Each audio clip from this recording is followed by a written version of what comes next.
Now, first of all, before we look at Matthew 15, I want us to go back to Matthew chapter 4, verse 17, and we're going to give you again a little background about this passage today of the Canaanite woman who comes to Jesus, okay?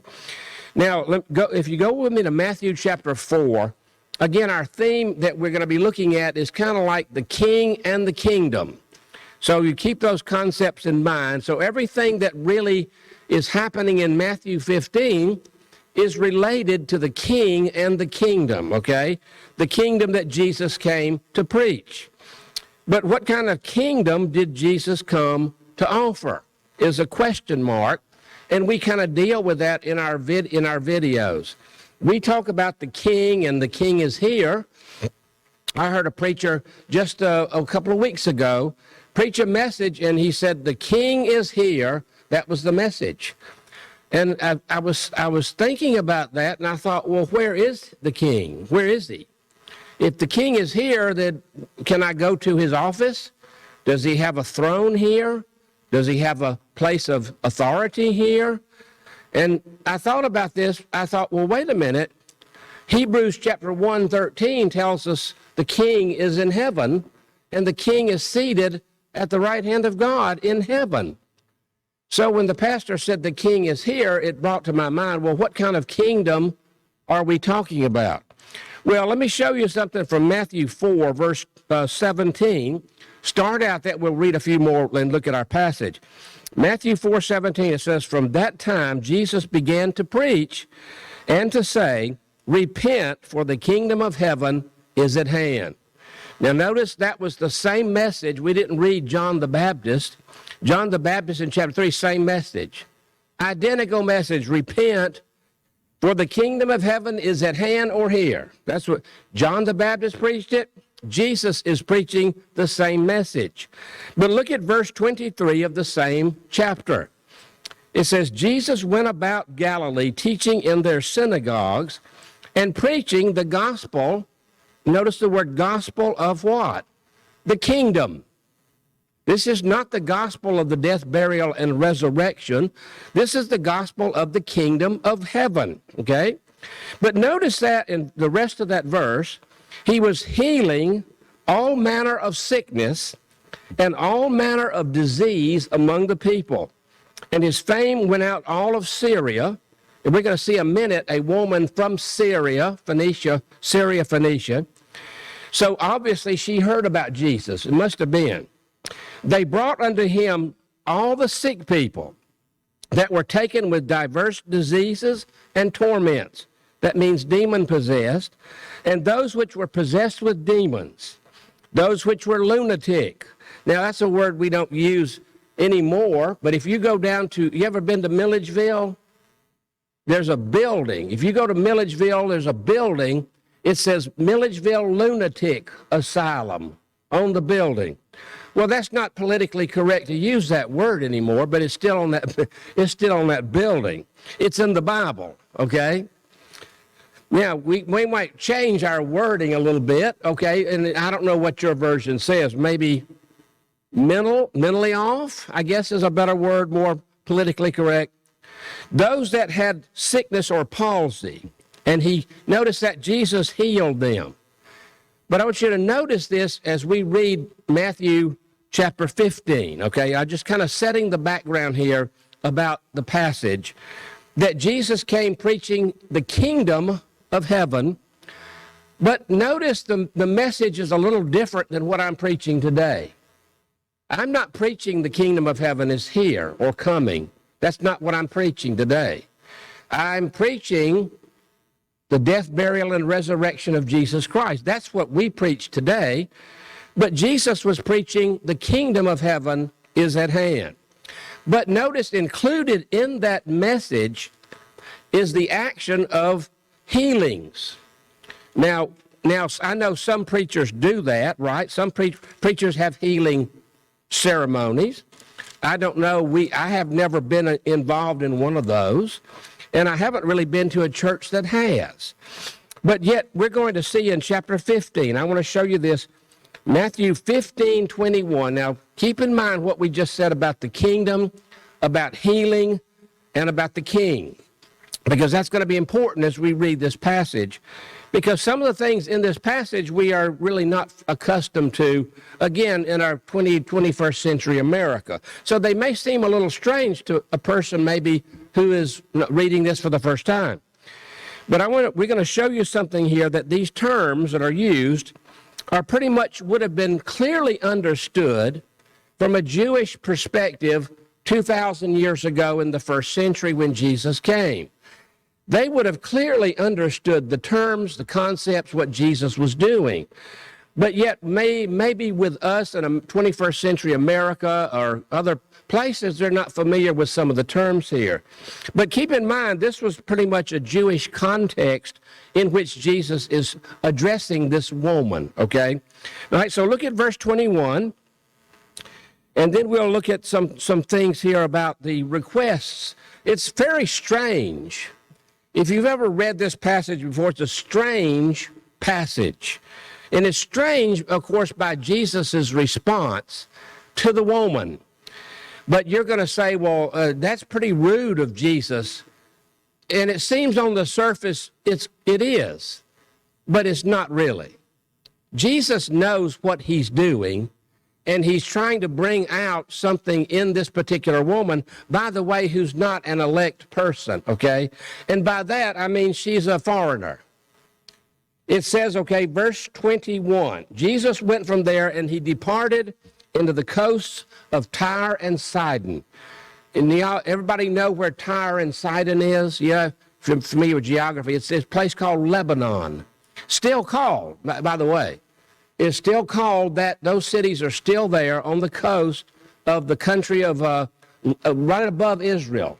If you've ever been to Israel, we stood in Israel and we saw in the distance Lebanon. We saw in the distance Syria. We saw a lot of tanks that had been there in the field since 1967 in Syria.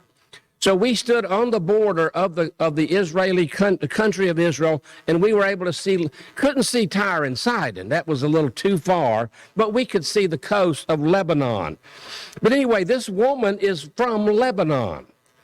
And it would be what is called Syria or Phoenicia. Back in those days, the ancient word, it was called Phoenicia. So the Bible calls her a Syro-Phoenician woman, Syrian Phoenician woman. But notice, she is a Canaanite. Verse 22, behold, a woman of Canaan. Because if you go back and look in Genesis, you'll see that the Lebanese people, the Phoenicians, were all what you call Canaanite people. Canaanites were people living in the land at the time, and they were different names. They were different tribes: Amorites, Hittites, Girgashites, Mosquitobites, and all the other ites, okay? They were known by different tribal groups. So anyway, the Canaanites actually was a general term for people living within the territory of the land. Well, anyway, Jesus goes up that direction, okay? So obviously this woman has heard perhaps of him. Maybe she knew him by, word of ear, or she heard word of mouth. Somebody told that he was healing people. Well, she knew, here's the catch, she knew the right one to go to. We're going to show you here, okay, verse 22. A woman of Canaan, or a Canaanite. Now that's a term for, we're going to show you in a minute. Jews considered Canaanites to be pagans. They're outsiders, okay? They're not one of us. So they were considered to be pagan or Gentiles, unclean. That's the way they were seen. So now a woman of Canaan came out of the coast and cried unto him, saying, have mercy on me, O Lord, thou son of David. Did you catch that?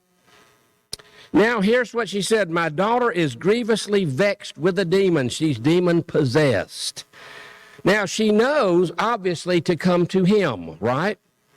So she knows, obviously, that he has been healing people, casting demons out of people, healing people, etc. So she's coming to the right person. And she knows, obviously, she has a demon-possessed daughter and she needs help. So she comes to him. But I want you to notice here's the unique and the fun thing, his responses to her. Now think about this. This is Jesus. This is our Lord. Here's the one who tells us to love all people and be kind to all people and turn the other cheek. But the woman comes to him and she says, Lord, my son of David is what she calls him. Right? We'll show you that in a minute. My daughter is grievously vexed with a demon. Well, look at 23. Look at the verse. And he answered her not a word. He ignored her. Now, that wasn't really polite, was it? That wasn't a polite thing to do, to ignore the woman. Now, I'm going to show you this, that he knows exactly what he's doing. The disciples don't. So he says, I'm not even going to answer your question. He ignores her. Now, let me give you an equivalent. Let's just say, okay, somebody came to the college, and I'm sitting, let's just say not a student, outsider, just a person who had a problem, wanted help, wanted advice, counseling. They came to my office, and I'd be sitting in my desk, and my feet propped up on the desk, and they say, Professor, I've got a problem. Can you help me? And I would say, not even going to answer that question. I'm not even going to take the time to answer the question. Well, Jesus didn't answer her. So guess what? She goes to the disciples. Look at that same verse. Disciples came and besought Jesus, send her away. She's crying after, she's pestering us. She went to the disciples and wanted help for her daughter who's demon possessed. Well, look at how compassionate Jesus' disciples are. You think this is kind of funny when you think about it. But it shows you the human nature. Disciples, the woman wanted help for her daughter. Disciple says, Jesus, get rid of the woman. She's pestering us to death. Send her away. Get rid of her. We don't care about her problems. That's kind of what they were saying, if you read that. Well, that doesn't stop her. She's a little more persistent, so guess what? Here's what she said. But notice what Jesus said. So she's going to the disciples. First time he ignores her. Doesn't even answer her question. Kind of rude. Verse 24, but here's what Jesus does say. He answered and said, I am not sent but unto the lost sheep of the house of Israel. Now that's what he does say. Now keep in mind that she calls him son of David. Did you catch that in the text there? That's a term, okay, big deal. What does that mean? It doesn't mean anything to us living in the 21st century in America, but to a Jewish context, what that meant, the son of David was a term of the Messiah.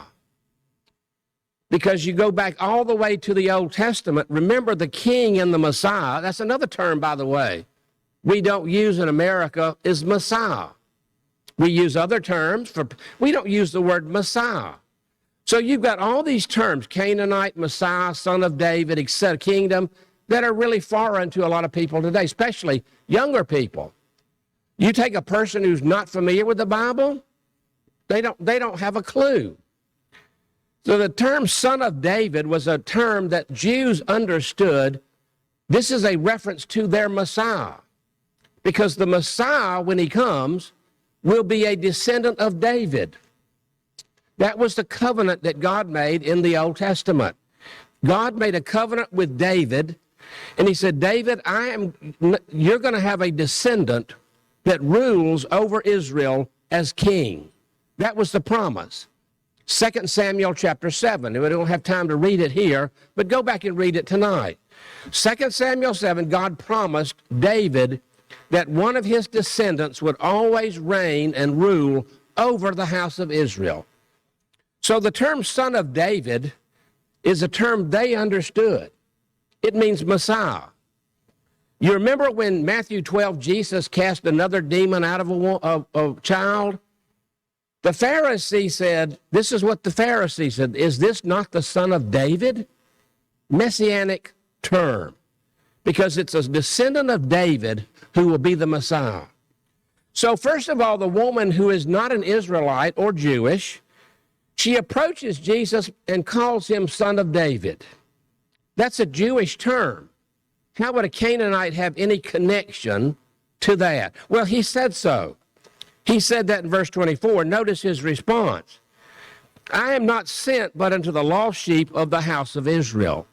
Matthew 10, verses 5 and 6, when Jesus came preaching, he told his disciples, he said, don't go to the Gentiles. Don't take this message to the Samaritans or the Gentiles. Take it only to the lost sheep of the house of Israel. It was a discriminatory message because he said, you only take this to the Israelites and the Jews. That's what he's repeating here. Now you're saying, wait a minute, I don't understand. At the end of Matthew's gospel, Matthew 28, he changes his story. And he says, you take this message to all the nations of the world. So first of all, he tells his disciples, don't go to those people, don't go to these people, don't go to the Egyptians, don't go to the pagans, don't go to the Canaanites, go only to Israel. So she calls him, son of David, have mercy on my daughter.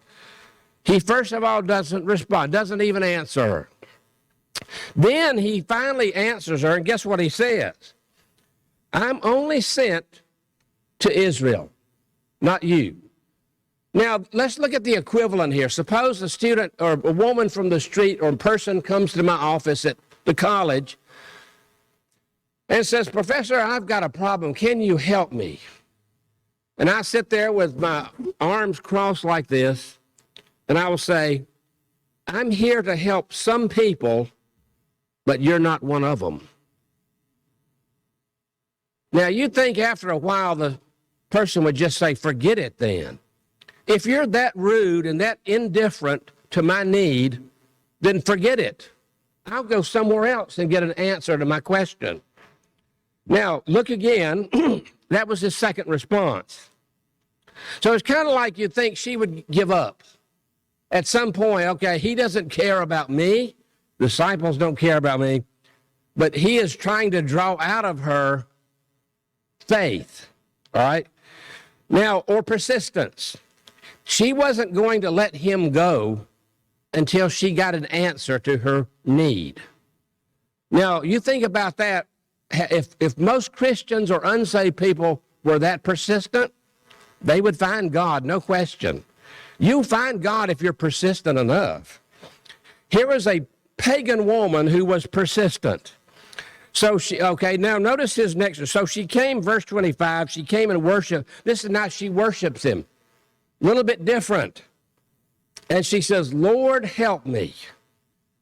But notice his response again, I like this. But he answered and said, it is not meet or necessary or good for me to take the children's bread or food and cast it to the dogs. Oh, that was the ultimate insult. That was the ultimate insult of that culture because dogs, Jews regarded Gentiles, anybody not a part of their culture, custom, as unclean. And now Jesus utters and uses that same terminology.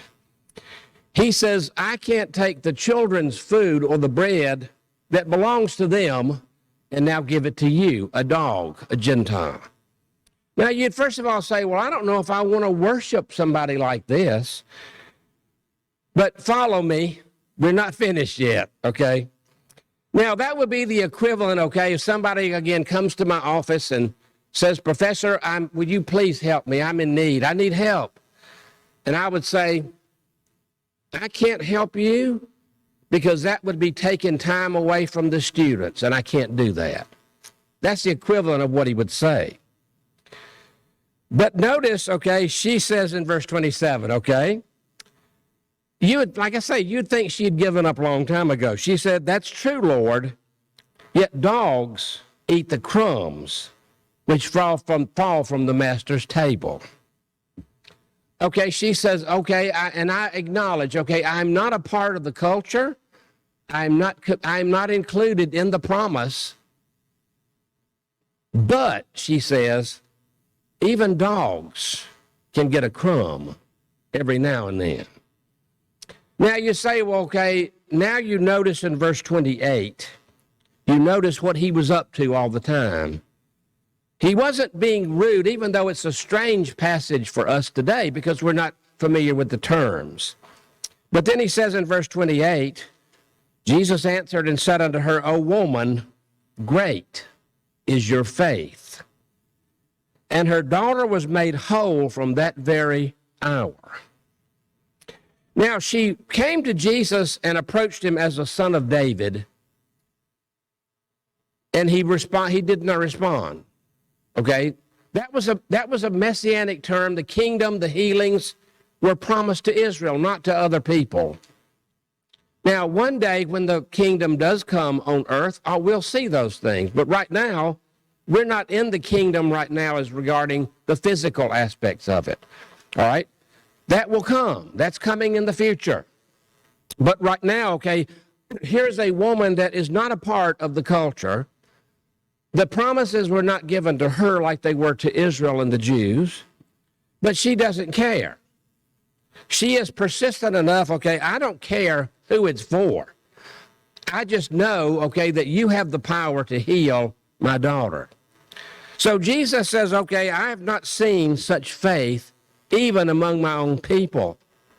And her daughter was cured and healed of the demon he spoke the word and the woman was healed.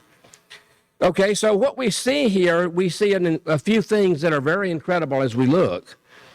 We see, okay, again, the persistence of the woman. We see she approaches him as the son of David. That doesn't work. But when she, in verse 25, approaches him as Lord, he responds. He answers.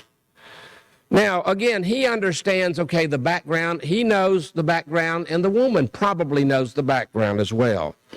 But this is an interesting story because it tells, okay, the concept of the kingdom and the healings and all those things, exorcism that went along with it. But yet we also see the persistence of the faith of the person, the woman. So Jesus is trying to bring out that particular faith of the woman, and he does. Now, he might have to be a little crude at face value, okay? But he's doing that in order to bring out the reality that's behind. Now, if you've ever studied all the four Gospels, you know that many times that the responses of people seem to be opposite of what you would expect. If you look at the Gospels, the people who should have responded positively to Jesus did not. The Pharisees, the other religious leaders, they are the ones you would have expected to believe in him and to accept him and follow him and to believe who he was. They rejected him. The religious leaders, the priests, okay, the Pharisees, the scribes, they rejected him. But it's just simple people that responded usually positively to him. Many times those were not even Israelites that positively believed in him. So the Roman Centurion, okay, who's one of Cornelius, Acts, these were Roman soldiers, oppressors of the nation, but yet they positively responded to Jesus. But yet the many, okay, and we see that all the way through. Here is again a Canaanite woman, not the elect. She's not part of the elect nation of Israel, but yet she believes and has faith in Jesus. So this is a very good message, okay, of persistence and faith that we see. So we have to ask the question, I guess, how persistent are we as believers? Are we persistent enough to get things from God? I guess is a better way of saying it. Now, you know the story, there's a parable that Jesus gave. We're talking about persistence here. How persistent are we in getting our prayers answered? How persistent are we in getting God to bless us? Are we persistent? Well, this woman was persistent. She was very persistent, even in fact that he was deliberately trying to bring that out of her. And he gave the impression, okay, I'm not interested. That's the impression he gave, okay? But he knew exactly what he was doing. And she might not have known it, but she was persistent. I don't care about culture and customs and who this is for. I just know I have a daughter and she's demon possessed and you can heal her. And that's what I'm going to stay here until you do it. That's what the attitude was. Well, I like that kind of an, and I'm sure God likes that kind of attitude too. Jesus liked that attitude. He liked people to believe who he was and what he was going to do. And she did. So persistence, there was a parable in Luke chapter 18. You remember the parable in chapter 18 that Jesus gave about the judge. Remember the judge said there was a woman that came and just pestered the daylights out of the judge. And the judge says, well, I don't care anything about this woman. I don't care about justice. I don't care about righteousness. I don't care about her situation. But just to get rid of her, I'm going to answer her request and do what she wanted to do. And so that's exactly the parable Jesus gave. But he gave it in a context of persistence. In other words, how persistent are we to get things from God? So we talk about prayer, we talk about belief. Sometimes that it takes persistence when you're praying for something. Sometimes, this is what mentality of a lot of Christians. And I discovered this years ago. I pray once, God doesn't answer it. Pray twice, maybe God doesn't. If it's a haphazard prayer, he probably won't answer it. But I remember, I had a screen porch back of my house there. And I remember I needed some guidance from God. I would go out every day and I would get on that porch and I would pray persistently. And then God answered the prayer. God spoke, God revealed. But sometimes he doesn't do that unless a person is persistent in praying. So just a haphazard prayer God might not answer it. But God wants to see how serious you are before he answers sometimes many of our prayers. So I hope this has been a helpful message for us today. And we're talking about persistence here in our Christian life. But I think that's what we need to do as Christians, believers. Be persistent until God answers. In other words, don't give up until you get what you need from God. And God honors faith, just like Jesus honored the faith of this person. And remember, she was not one of the elect. But you think about that one day you might see this woman in heaven. You might see this woman in heaven, okay?